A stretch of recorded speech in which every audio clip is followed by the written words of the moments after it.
வேட்பாளர் நேர்காணல் வச்சிருக்க அதே டைமில் வந்து இப்போ டெல்லிக்கு வர சொல்லி சம்மன் அமைச்சிருக்காங்க அந்த சிபிஐ. ஏற்கனவே 2 வாட்டி விசாரிச்சிட்டாங்கல்ல. இன்னொருக்கு கூப்பிட்றான்னா என்ன அர்த்தம்? திகாருக்கு போறியா இல்லை கூட்டணிக்கு வரையா? 60 சீட்டு பேசி முடிச்சிருக்காங்களா. பவன் கல்யாண் வந்து 60 சீட்டு வரைக்கும் தரேன் இருக்காங்களாம்.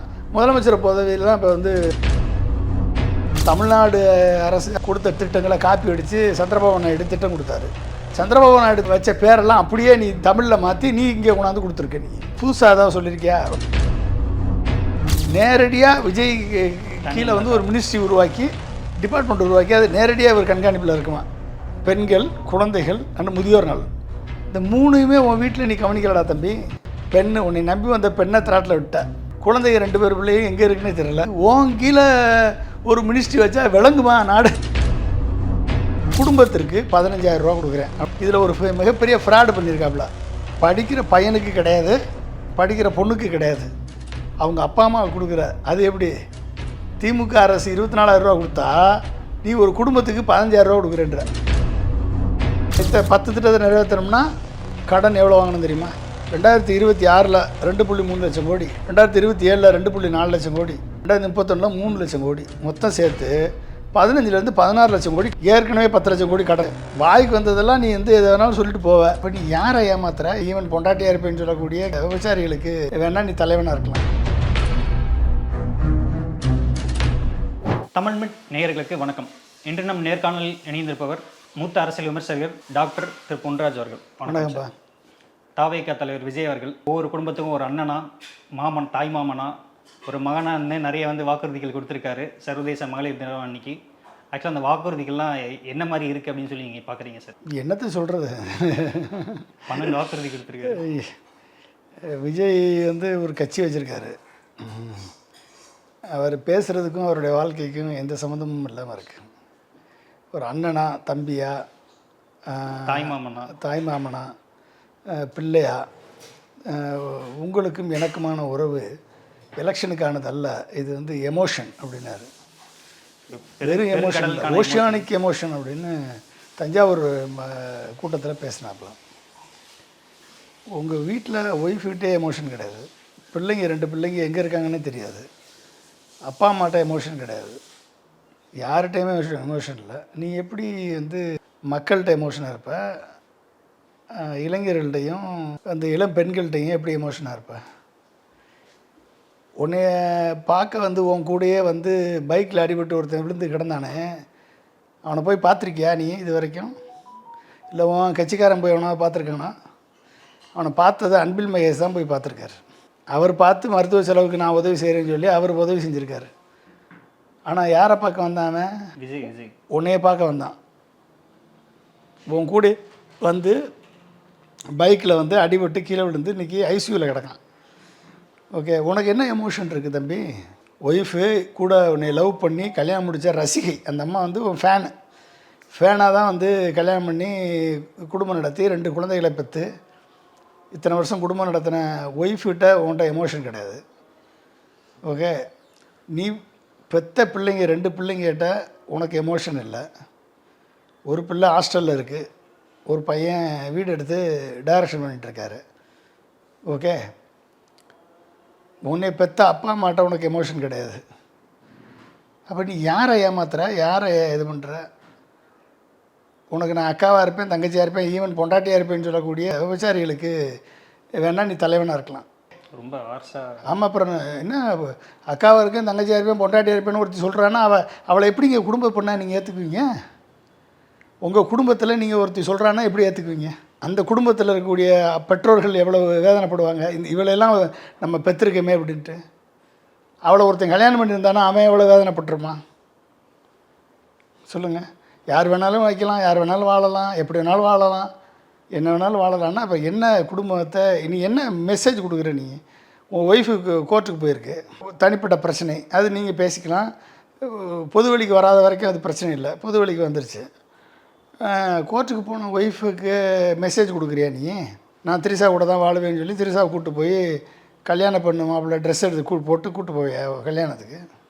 அப்போ நீ என்ன மெசேஜ், உன்னை ஃபாலோ பண்ணக்கூடிய இளைஞர்களுக்கு என்ன மெசேஜ் கொடுக்குற? மேடையில் பேசினது கூட சர்ச்சையாக கேட்குறாங்க. நீங்கள் அவ்வளோலாம் கவலைப்படாதீங்க, நீங்கள் கவலைப்படுறதால எனக்கு கவலையாக இருக்குது, அதெல்லாம் அவ்வளோ பெரிய ஒருத்தான விஷயமே இல்லை. ஒருத்தர் இல்லை. அப்போ நீ வாழ்ந்த வாழ்க்கையை ஒருத்தர் இல்லையா? உன் ஒய்ஃப் ஒருத்தர் இல்லையா, மகளிர் தினத்தன்னைக்கு ரசிகையாக வந்து உன்னை லவ் பண்ணி கல்யாணம் பண்ணி 2 பிள்ளைய பெற்ற ஒரு பெண்மணி ஒருத்தில்லைன்னு சொல்கிற அளவுக்கு இருந்தேன்னா நீ எப்படி வந்து அத்தனை பெண்களை வைத்து கொண்டு இந்த மாதிரி பேச முடியுது? அப்போ எந்த அளவுக்கு நீ வந்து ஒரு சைக்கோவாக இருப்ப, எந்த அளவுக்கு ஒரு ஆணவம் பிடிச்சவனா, அதிகாரம் பிடிச்சவனா, நான் வச்சதான் சட்டம்னு சொல்கிறவனா, ஒரு தவறான முன்னுதாரணத்தை காண்பிப்பவனா நீ இருப்ப. நீ வந்து ஒரு அரசியல் தலைவன், நாளைக்கு சிஎம் ஆக போகிறேன்னு சொல்கிற, திட்டங்கள் எல்லாம் சொல்கிற, அப்படியே வந்து தமிழ்நாடு அரசு அதிமுக திமுக கொடுத்த திட்டங்களை காப்பி அடித்து சந்திரபாபு நாயுடு திட்டம் கொடுத்தாரு. சந்திரபாபு நாயுடு வச்ச பேரெல்லாம் அப்படியே நீ தமிழில் மாற்றி நீ இங்கே கொண்டாந்து கொடுத்துருக்க நீ. ஓகே, ஏதாவது புதுசாக ஏதாவது சொல்லியிருக்கியா, ஏதாவது இன்னோவேட்டிவாக சொல்லியிருக்கியா? ஒரு புண்ணாக்கும் கிடையாது. நீ சொன்ன திட்டங்கள் எல்லாத்தையும் பார்க்குறப்ப நீ எந்த அளவுக்கு வந்து ஒரு அரசியலில் வந்து பூஜ்ஜியமாக இருக்கேன்றது தெளிவாக தெரியுது. வேறு ஒன்றும் தேவையில்லை. நீ கொடுத்த திட்டங்களை நிறைவேற்றணும்னா 1,25,000 கோடி வேணும். எவ்வளவு? 1,25,000 கோடி வேணும். ஏற்கனவே 1,00,000 கோடி டெபிசிட், ஃபிஸ்கல் டெபிசிட். இந்த 1,00,000 கோடி ஃபிஸ்கல் டெபிசிட்டு ப்ளஸ் 1,20,000 2,20,000 கோடி. 2,20,000 கோடியை எப்படி சம்பாதிப்பேன், எப்படி கொண்டாடுவேன்? வேட்பாளர் நேர்காணல் வச்சிருக்க அதே டைமில் வந்து இப்போ டெல்லிக்கு வர சொல்லி சம்மன் அமைச்சிருக்காங்க அந்த சிபிஐ விவகாரம் தொடர்பாக. சம்மன் வந்திருக்கா? அது போக அந்த ஜனநாயகம் படம் இன்றைக்கி வந்து தணிக்கை செய்யப்பட வேண்டும். பட் ஆனால் அதில் அந்த தணிக்கை குழுவில் இருக்க ஒருத்தருக்கு வந்து உடம்பு சரியில்லைன்னு சொல்லி அதை வேறு திருப்பி தள்ளி வச்சுருக்காங்க. தொடர்ந்து ஒரு நெருக்கடி. ஜனநாயகம் சுவாகா தான், ஜனநாயக படம் சுவாகா தான். அது நீ எலெக்ஷன் முடிஞ்சு தான் வரும், நீ வேறு வழி இல்லை. அதை எதிர்த்து கேட்குற கூட இங்கே ஸ்பைன் கிடையாது. ஏன்னா அந்த படத்தை எடுத்ததே விஜயுடைய பினாமி தான் போல தெரியுது, அந்த படத்தை எடுத்தது. அதனால் வந்து அது வருது வராமல் போகுது, அது அவருடைய பர்சனல். இந்த சிபிஐ சமன் ஏற்கனவே 2 வாட்டி விசாரிச்சிட்டாங்கல்ல, அதோடு முடிஞ்சதுன்னு வேறு சொன்னாங்க. திருப்பி முடிஞ்சு இன்னொரு கூப்பிட்றான்னா என்ன அர்த்தம்? ஒன்று கூட்டணிக்கு வா, இல்லை ஜெயிலுக்கு போறியா, தீகாருக்கு போறியா இல்லை கூட்டணிக்கு வாரியா, இதுதான் கணக்கு. ஏன்னா இங்கே பெர்செப்ஷனில் திமுக வின் பண்ணிருச்சு. 50% மேலே திமுக இன்றைக்கி கூட்டணி வின் பண்ணிடுன்ற பெர்செப்ஷன் கிரியேட் ஆயிடுச்சு. பிஜேபி ஏடிஎம்கேல அந்த பெர்செப்ஷனை கிரியேட் பண்ண முடியல. உன்னைய கூட்டு வந்தால் பெர்செப்ஷன் கிரியேட் பண்ணலான்னு நினைக்கிறாங்க. அதனால தான் இப்போ சிபிஐ கூப்பிட்டு 60 சீட்டு பேசி முடிச்சிருக்காங்களா. ஏற்கனவே பவன் கல்யாண் வந்து 60 சீட்டு வரைக்கும் தரேன்ட்டு இருக்காங்களாம். முதலமைச்சர் பதவியில் தான் இப்போ வந்து சிக்கல் நடக்குது. நான் தான் முதலமைச்சர் ஆகணும்னு விஜய் சொல்கிறாராம், நான் தான் முதலமைச்சர்னு எடப்பாடி சொல்கிறாராம். நீங்கள் 2 பேர் வேணாண்டா நாங்கள் அண்ணாமலை ஆகிக்கிறோம்னு சொல்லி பிஜேபி சொல்லுதான். ஏன்னா பீகாரில் ஆல்ரெடி வேறு இப்போ தான் மாற்றிருக்காங்க. ஏன்னா அது மாதிரி வந்து இது ஒரு கூட்டணி, நண்டு கூட்டணி. ஏன்னா எடப்பாடி பிஜேபி கூட்டணியில் விஜய் போனார்னா விஜயுடைய சாப்டர் இதோட க்ளோஸ். விஜய் வந்து அதோட முடிஞ்சு கொள்கை எதிரிய கூட்டணி வைக்கிறேன்னு போனால் விஜய்க்கு எதிர்காலம் இல்லை, சோழி முடிஞ்சு போயிடும். ஓகே, ஒன்று எலெக்ஷனில் நிற்காமல் ஓடணும், இல்லை பிஜேபி கூட கூட்டணி சேரணும், இல்லை தனியாக நிற்கணும். இதுதான் வந்து வாய்ப்பு. ஆனால் தனியாக நிற்க பிஜேபி விட்டுருவாங்களா? தனியாக விட மாட்டான். விடாமல் அதுதான் இன்றைக்கி சிபிஐயில் கூப்பிட்ருக்கான் போல தெரியுது. சிபிஐ வந்து யாருக்கு டூலாக பயன்படுதுன்னு நம்ம எல்லாத்துக்கும் தெரியும். அப்போ பிஜேபி அதை பயன்படுத்தி கூப்பிட்டு வச்சு மிரட்டுறாங்க. அடிமைகளுக்கு உரிமை எங்கே இருக்குது? அடிமைகளுக்கு உரிமை கிடையாது, பேசுகிறதுக்கு உரிமை கிடையாது. ஏற்கனவே சிபிஐயில் கொண்டு மாட்டி விட்டவன் ஆதவர்ஜுனா விஜயை.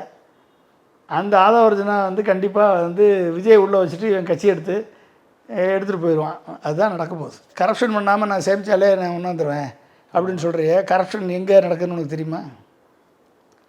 எவ்வளோ நடக்குதுன்னு தெரியுமா? ரீசெண்டாக தான் எனக்கு தெரிஞ்சது, நம்மளோட பட்ஜெட் வந்து 4.39 லட்சம் கோடி. அதில் வந்து 30% வந்து ஸ்ட்ரிக்டாக ஸ்டாலின் சார் டாக்ஸுக்கு போயிடுது. அது இல்லாமல் இருந்தாலே வந்து நல்ல ஆட்சி கொடுத்துடலாம் அப்படின்ற மாதிரி அவர் பேசியிருந்தார். நம்ம பட்ஜெட் என்னென்னு தெரியுமா? மொத்தம் 4,39,000 கோடி. இதில் வந்து கமிட்டட் எக்ஸ்பெண்டிச்சர் 1,89,000 கோடி. என்ன கமிட்டட் எக்ஸ்பெண்டிச்சரு? சேலரி 84,000 கோடி, 84,932 கோடி. பென்ஷன் 42,509 கோடி. இன்ட்ரெஸ்ட் பேமெண்ட், நம்ம வாங்கின கடனுக்கு வட்டி கட்டுறது 62,456 கோடி. மொத்தம் சேர்த்தா 1,89,000 கோடி கமிட்டட் எக்ஸ்பெண்டிச்சர். இதில் எந்த ஒன்றும் பண்ண முடியாது. கமிட்டட் எக்ஸ்பெண்டிச்சர் இது வந்து இதுக்கு அடுத்து லோன் ரீபேமெண்ட்டு, அது ஒரு 60,000 கோடி.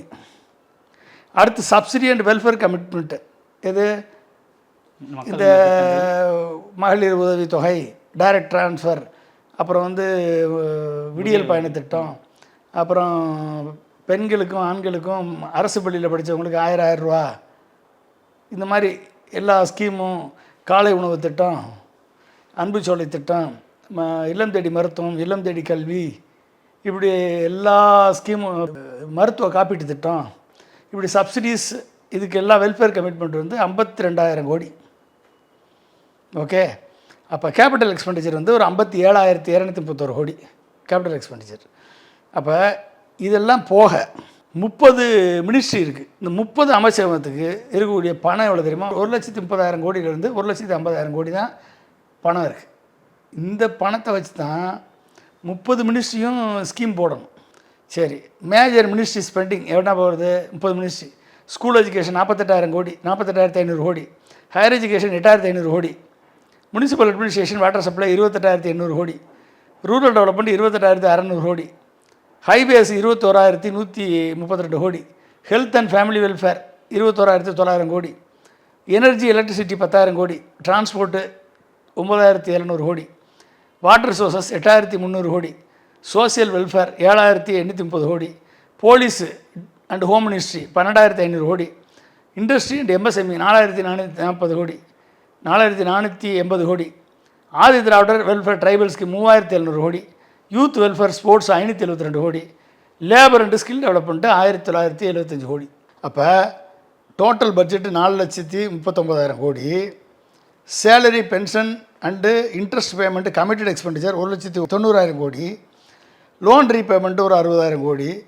கேபிட்டல் எக்ஸ்பெண்டிச்சர் 57,000 கோடி. மிச்சம் இருக்கக்கூடிய 1.3 to 1.5 lakh crore தான் வந்து மினிஸ்ட்ரிக்கு போகிற பணம். சரி, இந்த பணத்தில் அப்போ எப்படின்னா 50லேருந்து 55% வந்து பட்ஜெட் வந்து கமிட்டட் எக்ஸ்பெண்டிச்சர் போயிடுது. மிச்சம் இருக்க 45% தான் மினிஸ்ட்ரிக்கு இருக்குது. 30 மினிஸ்ட்ரிக்கு இருக்குது. சரி, இந்த 30 மினிஸ்ட்ரி எக்ஸாக்டாக வந்து கரப்ஷனை நான் வந்து வந்தால் நான் கரப்ஷன் பண்ண மாட்டேன், கரப்ஷன் அடிக்குது, திமுக அதிமுக கரப்ஷன் பண்ணுறாங்க, அந்த கரப்ஷனை நிறுத்திட்டா சரி, கரப்ஷனே பண்ணுறாங்கன்னே வச்சுக்கோ. லீக்கேஜ் எங்கெல்லாம் லீக்கேஜ் போகும், எப்படியெல்லாம் லீக்கேஜ் போகிறதுக்கு வாய்ப்பு இருக்குது அப்படின்னா மொத்தமாக குருட்டாம்போக்கில் சொல்ல முடியாது. இந்தியா முழுக்க ஸ்டடி பண்ணதில் எங்கே லீக்கேஜ் இருக்குதுன்னு கண்டுபிடிச்சிருக்கான். அப்போ 12 to 13% leakage in welfare payment before digital reforms. Digital reforms வர்றதுக்கு இப்போல்லாம் டைரக்ட் கேஷ் ட்ரான்ஸ்ஃபர், டிபிடி இருக்குது. Digital system like Aadhaar linked direct benefit transfer, இது ரொம்ப லீக்கேஜை ரெடியூஸ் பண்ணியிருக்கு. அனதர் பாலிசி ரிப்போர்ட் சொல்லுது 4 to 7% fiscal leakage due to duplicate beneficiary, error, data error, administrative beneficiary problem. அப்போ PDS public distribution சிஸ்டத்தில் 28% subsidies grain historically did not reach the beneficiary. அப்போ 28% சப்சிடியோட link பண்ண payment யாருக்கு போகணுமோ அவங்களுக்கு போய் சேரலை. இது ஒரு ஸ்டடி சொல்லுது. ஓகே, டிபிக்கல் லீக்கேஜ் எதுலெல்லாம் லீக்கேஜ் இருக்கும் அப்படின்னு பார்த்தா டிஜிட்டல் ட்ரான்ஸ்ஃபர் டிபிடியில் ஒரு 2 to 10% leakage. Welfare scheme intermediary 10 to 25%. Infrastructure project 10 to 30%. Highly corruption prone sectors, land, construction, procurement, இதில் வந்து 20லேருந்து 40%. அப்போ ஓவராலாக எப்படின்னு பார்த்தீங்கன்னா கிட்டத்தட்ட 1.3 to 1.5 lakh crore நம்ம இருக்கிறதுல 5% லீக்கேஜ்னா 5% கரப்ஷன் இருந்தால் 7,500 கோடி, 6,500 7,500 கோடி கரப்ஷனில் போகும். நம்ம காலி 10% லீக்கேஜ்னா 13,000 15,000 கோடி போகும். 20% லீக்கேஜ் ஆச்சுன்னா 26,000 30,000 கோடி போகும். சரி, நம்ம நார்மலாக வந்து ஒரு 25,000 கோடியிலேருந்து 30,000 கோடி. சரி, 30,000 கோடி போயிடுச்சுப்பா. நீ போட்டிருக்க திட்டம் 1,20,000 கோடி இல்லையா வருது? இன்னும் ஒரு 90,000 கோடி. 30,000 கோடி லீக்கேஜ் பண்ணோன்னு மிச்ச பணம் எங்கே போய் எடுப்ப? மிச்சம் 1,00,000 கோடி எங்கே எடுப்ப? எங்கே வாங்குவ சொல்லு? அப்போ எங்கே வந்து உனக்கு வந்து கொண்டாட முடியும்? எப்படி கொண்டாடுவ? உன் ஸ்கீமெல்லாம் போட்டு பார்த்தோம்னா ஓகே, இன்றைக்கி வந்து இவர் போட்டிருக்க ஸ்கீமு எத்தனை ஸ்கீமு? ஒரு 10 ஸ்கீம் போட்டிருக்காரா? 12 போட்டு. இந்த 10 ஸ்கீம் சரி ஒன்றுன்னா பார்த்துருவோம். இந்த 1,25,000 கோடி எப்படி வருதுன்னு பார்த்துருவோம். ஓகே, இந்த ஸ்கீம் எல்லாமே தமிழ்நாட்டிலேருந்து ஆந்திராவுக்கு காப்பி ஆகி போய் ஆந்திராவிலேருந்து இவர் காப்பி அடித்து சொல்கிறாரு. சொந்தமாக சுய புத்தியில் கிடையாது, சொந்தமாக திங்க் பண்ணுறது இல்லை, எதுவும் கிடையாது. அதுலேயும் நிறைய திட்டங்கள் வந்து நிறைய கிளியராக சொல்லலை, டீட்டெயிலோட பேசலை. இது யார் யாருக்கெல்லாம் போய் சேரும் அப்படின்றது கிளியரான டீட்டெயில் இல்லை அப்படின்னு இல்லை. இவர் சொன்னதை வச்சே சொல்லுவோம். இவர் என்ன பேசினாரோ அதை வச்சே நம்ம பேசுவோம். பெண்கள், குழந்தைகள், முதியோர் நலன் நேரடியாக விஜய் கீழே வந்து ஒரு மினிஸ்ட்ரி உருவாக்கி, டிபார்ட்மெண்ட் உருவாக்கி, அது நேரடியாக இவர் கண்காணிப்பில் இருக்குமா. பெண்கள், குழந்தைகள் அண்ட் முதியோர் நலன், இந்த 3யுமே உன் வீட்டில் நீ கவனிக்கலடா தம்பி. உன்னை நம்பி வந்த பெண்ணை திராட்டில் விட்ட, கோர்ட்டுக்கு போக வேண்டிய நிலைமை ஆகிப்போச்சு. குழந்தைங்க 2 பேர் பிள்ளையும் எங்கே இருக்குன்னே தெரியல. ஒரு பிள்ளை பேமெண்ட் ஹாஸ்டலில் இருக்குது, இன்னொரு பையன் வந்து வீடு எடுத்து தனியாக தங்கியிருக்கான். முதியோர் நலன் அவங்க அப்பா அம்மாவை திராட்டில் விட்ட. உன் கீழே ஒரு மினிஸ்ட்ரி வச்சா விளங்குமா நாடு? உன் கீழே ஒரு மினிஸ்ட்ரி வச்சா விளங்குமா நாடு? வெக்கமா இல்லையா நீ வந்து பேசுகிறதுக்கு? இது எவனாவது கொஞ்சம் அறிவுள்ளவன் எவனாவது ஏற்றுக்குவானா? தமிழ்நாட்டு மக்கள் உனக்கு இருக்கக்கூடிய. ஆனால் இதில் இன்னொன்று நம்ம வந்து பாராட்டணும், விஜயை பாராட்டணும். எப்படின்னா, தமிழ்நாட்டில் இவ்வளவு தற்குறிங்க இருக்காங்க அப்படின்னு சொல்லி தலைமை தற்குறியான விஜய் வந்து உருவாக்கி நம்மளுக்கெல்லாம் அங்கே வெளிச்சம் போட்டு காமிச்சிருக்காப்புல. தமிழ்நாட்டில் படித்த மாநிலத்தில் கூட இவ்வளோ தற்குறிகளை வச்சுருக்காண்டா அப்படின்றத வெளிச்சம் போட்டு காமிச்சதில் உண்மையிலே விஜய்க்கு நம்ம பாராட்டணும். அப்போ எவ்வளவு கரெக்ஷன் ரிஃபார்ம் பண்ண வேண்டியது இருக்குன்னு பாருங்கள், எவ்வளவு கரெக்ஷன் பண்ண வேண்டியது இருக்குன்னு பாருங்கள். இந்த பொம்பளை பிள்ளைகளெல்லாம் பேசுகிறதெல்லாம் பார்த்தா அப்போ எந்த அளவுக்கு ஒரு இளைய சமுதாயம் சீரழிஞ்சு கெட்டு போய் கிடக்கு. இந்த பசங்க பேசுகிறதெல்லாம் பார்த்தா ஒரு அரசியல் அறிவு இல்லை, ஒரு பக்குவம் இல்லை, ஒன்றும் கிடையாது. இவங்களெல்லாம் வந்து ஓட்டு போட்டு தேர்ந்தெடுத்தா விளங்குமா நாடு? அது ஊழலை பற்றி இவன் பேசலாமா? ஊழல் பற்றி பேசுகிறதுக்கு கொஞ்சமாவது தகுதி இருக்கா?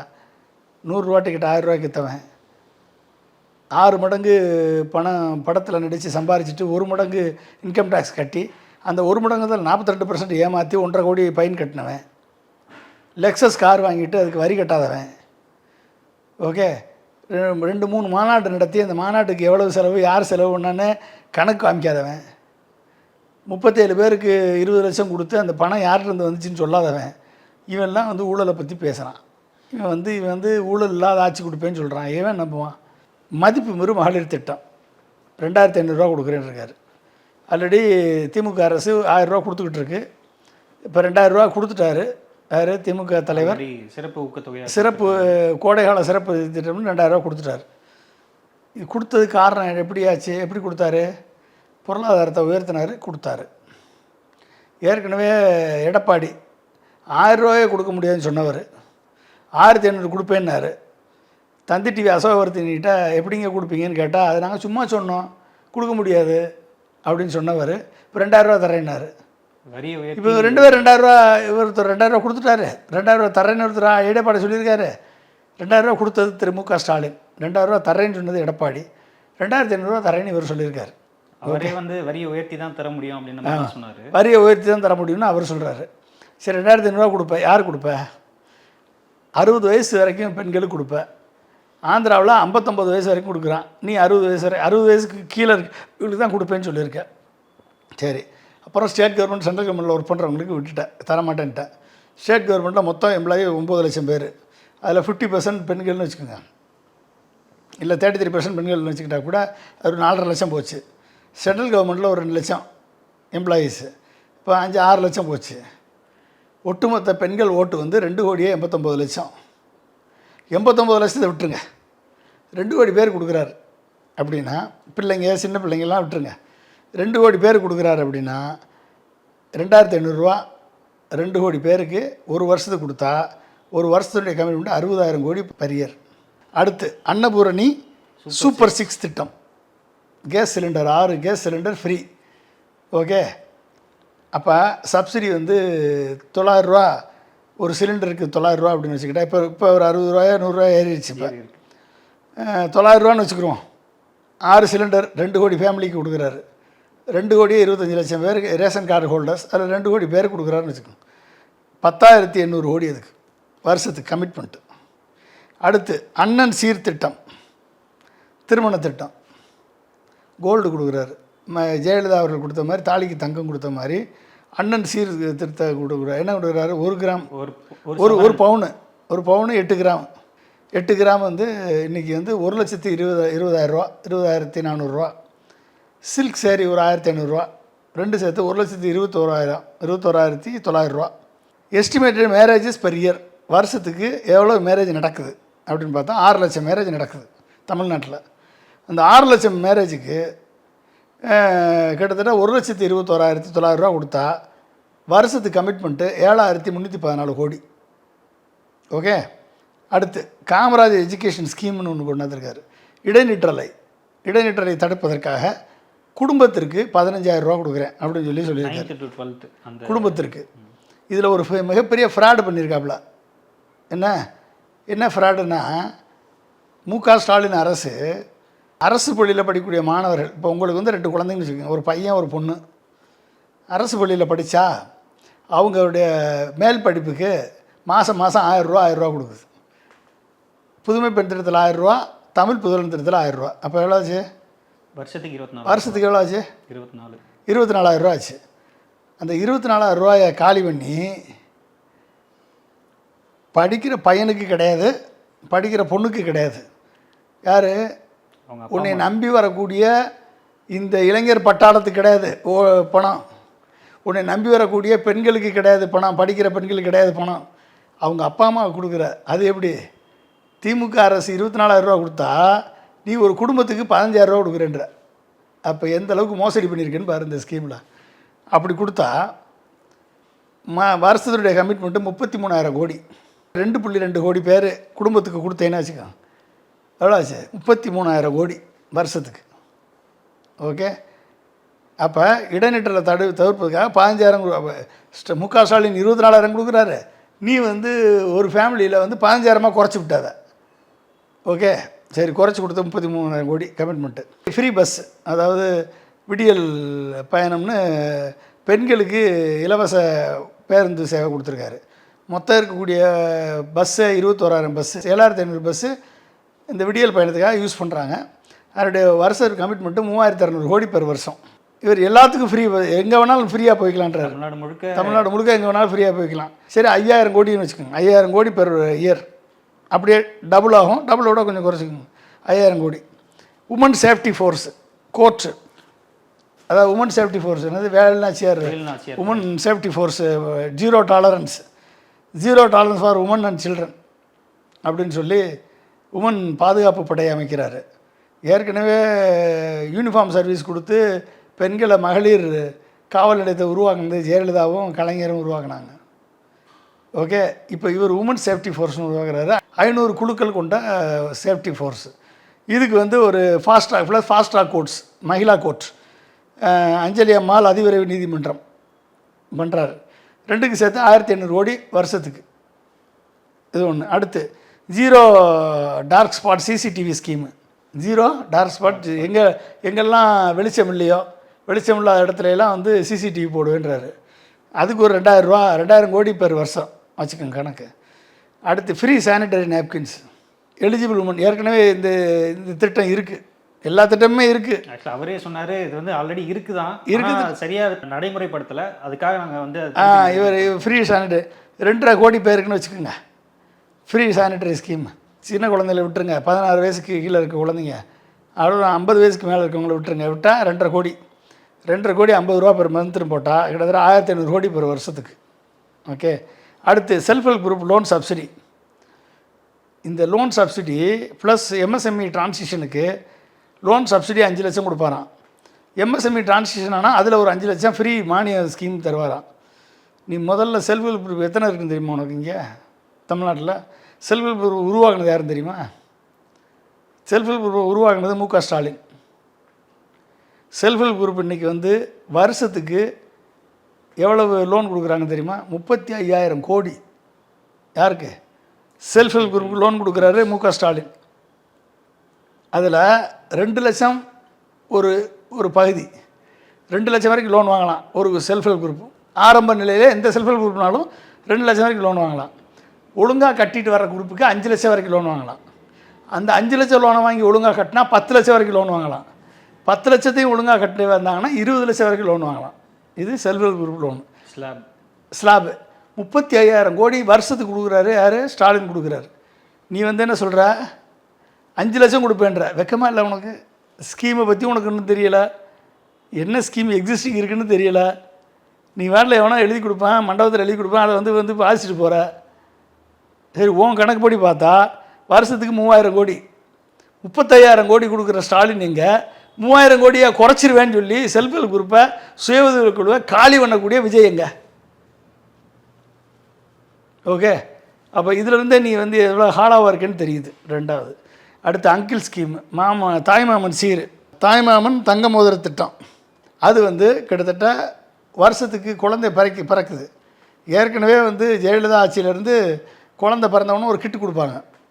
குழந்தைக்கு தேவையான ட்ரெஸ்ஸு, ஊட்டச்சத்து, இந்த மாதிரி கிட்டெல்லாம் கொடுப்பாங்க. இது இன்னமும் கொடுத்துட்ருக்காங்க, நடைமுறையில் இருக்குது. இவர் வந்தவொடனே கொடுக்குறேன்னு இருக்கார். அதோட சேர்த்து ஒரு மோதிரம் போடுறேன்னு இருக்கார். அப்போ ஒரு வருஷத்துக்கு பிறக்கிற குழந்தை எண்ணிக்கை 8.5 லட்சம் பேர். 8.5 லட்சம் குழந்தை பிறக்குது தமிழ்நாட்டில். ஒரு பேபிக்கு 5000 ரூபா ரிங்கு, பேபி கிட்ட ஒரு 3000 ரூபா, 2 சேர்த்து 8000 ரூபா.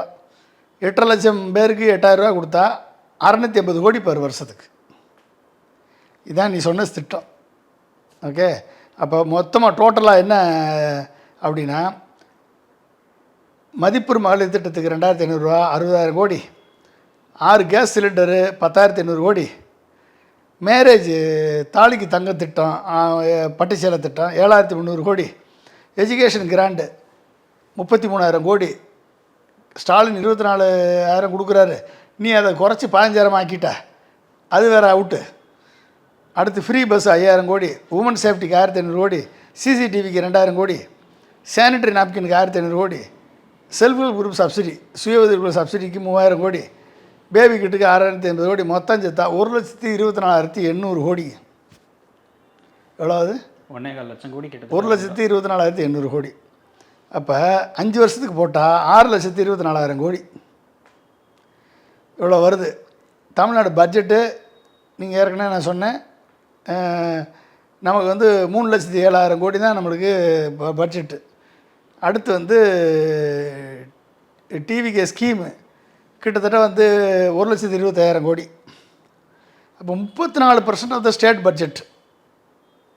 ஓகே, இதில் நம்ம வாங்குகிற கடன் வந்து 90,000 கோடி வாங்குகிறோம். 3.7 + 9 1 லட்சம். அப்போ 4.7 4.8 வரைக்கும் வருது. அப்போ 4.8ல் 90,000 கோடி கடன் வாங்குகிறோம். இப்போ நீங்கள் வந்து இவருடைய விஜய் ஆட்சிக்கு வந்து இவர் சொன்ன இந்த 10 திட்டத்திலே 1,24,000 கோடி. அப்போ 2 சேர்த்தா எவ்வளோ ஆகுது? 2,15,000 கோடி டெஃபிசிட், ஃபிஸ்கல் டெஃபிசிட் மட்டும் வரும். இப்போ 2,15,000 கோடி ஃபிஸ்கல் டெஃபிசிட் வருச்சுன்னா இது மொத்தமாக எங்கே போய் நிற்கும் அப்படின்னா 4.2% of the GSDP. 4.2% of the GSDP. 3%க்கு மேலே ஜிஎஸ்டிபிக்கு மேலே வாங்குறதுக்கு எஃப்ஆர்பிஎம் ஆக்ட் பெர்மிட் பண்ணாது. விஜய் ஆட்சிக்கு கொண்டாந்தேன்னு வச்சுக்கோங்க, அடுத்த 5 வருஷத்துக்கு கடன் எவ்வளோ வாங்கணும் தெரியுமா? 2026ல் 2.3 லட்சம் கோடி, 2027ல் 2.4 லட்சம் கோடி, 2028ல் 2.5, இவர் சொன்னதெல்லாம் செயல்படுத்தணும்னா 2.5 லட்சம் கோடி, 2029 2.7 லட்சம் கோடி, 2030 2.9 லட்சம் கோடி, 2031 3 லட்சம் கோடி. மொத்தம் சேர்த்து 15லேருந்து 16 லட்சம் கோடி கடன் வாங்கணும். ஏற்கனவே 10 லட்சம் கோடி கடன் இருக்குது. அப்போ இதை சேர்த்தா மொத்தம் எவ்வளோ ஆச்சு? 25 லட்சம் கோடி கடன் 2030ல். 25 லட்சம் கோடி கடன் அப்படின்னா டெப்ட் GSDP ratio 29% of the GSDP ஆயிரும். ஓகே, 26% தான் நீ மெயின்டைன் பண்ணி ஆகணும். 29 to 30%க்கு மேலே போயிடும். சென்ட்ரல் கவர்மெண்ட் ஒன்று அலோவ் பண்ண மாட்டான். கொள்கை எதிரியை பற்றி நீ பேசவே பயப்படுற. நீ எப்படி பெர்மிஷன் வாங்குவ?